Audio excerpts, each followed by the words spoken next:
Hello guys, welcome to Cinemanchal. आज मैं बात करूंगा एक इंटरेस्टिंग टॉपिक के बारे में। अगर आप इंडियन मूवीज देखते हैं and you also watch animes, then मुझे लगता है कि ये वीडियो आपके लिए रिलेटेबल होगा। मैं आज बात करूंगा मानाडू मूवी के बारे में, जो कि एक Tamil language fictional thriller movie है and it came in the year 2021 and it became very popular even in the Hindi belt. अगर आपने वो मूवी नहीं देखा है तो please do watch it, it's very entertaining. Now the movie is based on time loop. आपको पता ही होगा टाइम लूप के बारे में, जहाँ पे हॉलीवुड में many movies have been made and Maanaadu movie में इस चीज़ को एक्नॉलेज भी करते हैं। But it's not really a remake of those Hollywood movies, but in fact Maanaadu is actually a remake of an anime. मैं रीमेक नहीं कहूँगा, I think it's mostly like 80% of the plot is inspired by this anime. And the anime that I am talking about is Summertime Rendering. Again, आपने Summertime Rendering नहीं देखा है, you are missing out on a very good anime. Please do watch it. It's on Hotstar. अगर Hotstar में नहीं मिल रहा है तो you can watch it online. Now coming to the story of both the things, दोनों ही anime और movie time loop के concept पे बेस्ड है। यहाँ पे मानाडू में अपने मेन कैरेक्टर अब्दुल खालिक टाइम लूप में फंस जाते हैं and he stays in that time loop until he avoids the assassination of a politician. Whereas in Summertime Rendering, अपना main character Shinpei keeps on repeating the loop to avoid the tragic event. अब मैं similarity के बारे में बात करूं, वहाँ मानाडू movie में जब अब्दुल खालिक मरता है तो he goes back to the same time, like same starting point in the movie. Whereas in Summertime Rendering, जब भी शिनपे मरता है ना, he doesn't go to the same starting point. बल्कि समर टाइम रेंडरिंग में जब भी वो मरता है ना तो उसका स्टार्टिंग पॉइंट चेंजेस, जिसके वजह से स्टोरी में और आपको थ्रिल मिलता है और जिसके वजह से आप एज ऑफ द सीट पे रहते हो हमेशा।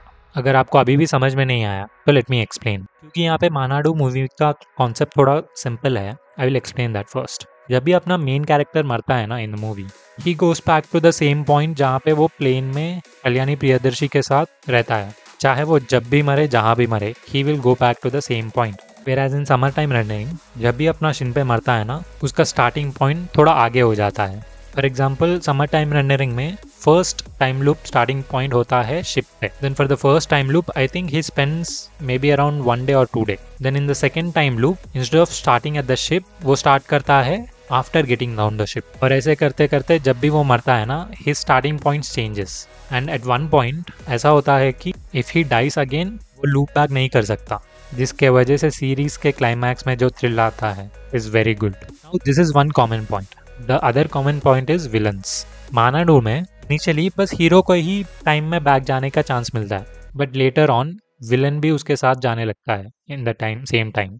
And this plot is very similar to Summertime Rendering, जहाँ पे इनिशियली अपने शिनपे को ही टाइम में वापस जाने का पावर्स होते हैं, but after some time, because of some reason in the anime, even villain starts going back in the loop. And I think this point is straight up copied from anime. Not copied, but I would use the better word, inspired. Now आपको थोड़ा idea हो गया होगा मानाडू movie के बारे में। अगर आपने नहीं देखा है, again I am urging you, please watch it, it's very entertaining. Now coming to the Summertime Rendering story, उस एनिमे में अपना मेन कैरेक्टर शिनपे बहुत सालों के बाद अपने होम टाउन आता है, जहाँ पे ही फाइंड आउट्स कि everybody, like not everybody but few of the people are acting differently.